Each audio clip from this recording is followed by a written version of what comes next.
ইরানকে চাপে রাখতে দেশটির বিভিন্ন খাতের ওপর একের পর এক নিষেধাজ্ঞা দিয়ে যাচ্ছে ট্রাম্প প্রশাসন। সম্প্রতি তেহরানের তেল রপ্তানির সঙ্গে সংশ্লিষ্ট ৩০টির বেশি প্রতিষ্ঠানের উপর নিষেধাজ্ঞার পর এবার ড্রোন উৎপাদনের সঙ্গে জড়িত চীন, হংকংয়ের ৬টি প্রতিষ্ঠানের উপর নিষেধাজ্ঞা দিল মার্কিন অর্থ মন্ত্রণালয়। স্থানীয় সময় বৃহস্পতিবার যুক্তরাষ্ট্রের অর্থমন্ত্রী স্কট ব্যাজেন্টের দপ্তর এক বিবৃতিতে জানায়, প্রতিষ্ঠানগুলো ইরানের দুটি কোম্পানির হয়ে ড্রোনের মূল উপাদান ক্রয় ও সরবরাহের কাজে জড়িত ছিল। এই দুটি কোম্পানি ইরানের ড্রোন ও ব্যালিস্টিক ক্ষেপণাস্ত্র প্রোগ্রামের জন্য গুরুত্বপূর্ণ সরবরাহকারী হিসেবে পরিচিত। এ পদক্ষেপের মাধ্যমে যুক্তরাষ্ট্র ইরানের উপর চাপ বাড়ানোর নীতি অব্যাহত রেখেছে বলে মনে করেন বিশ্লেষকরা।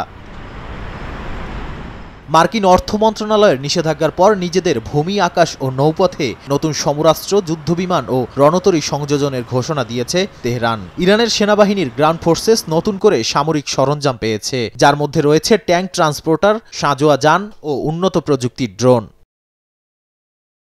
এছাড়াও ইসলামিক রেভলিউশনারি গার্ডস কর্পস বা আইআরজিসির নৌবাহিনীর কমান্ডার মেজর জেনারেল হোসেইন সালামি বলেন, তাদের বিমান প্রতিরক্ষা ক্ষমতা ব্যাপকভাবে বেড়েছে। দেশটির বন্দর আব্বাসে অনুষ্ঠিত এক অনুষ্ঠানে নতুন দেশীয় যুদ্ধজাহাজের উদ্বোধন করা হয়। এই রণতরীটি ৩০০ কিলোমিটার রেঞ্জের ক্ষেপণাস্ত্র বহনে সক্ষম এবং ৩২ নটিক্যাল মাইল গতিতে চলতে পারবে।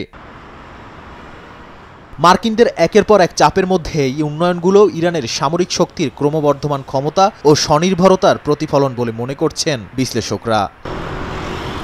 নাদিম মারজান, সময় সংবাদ।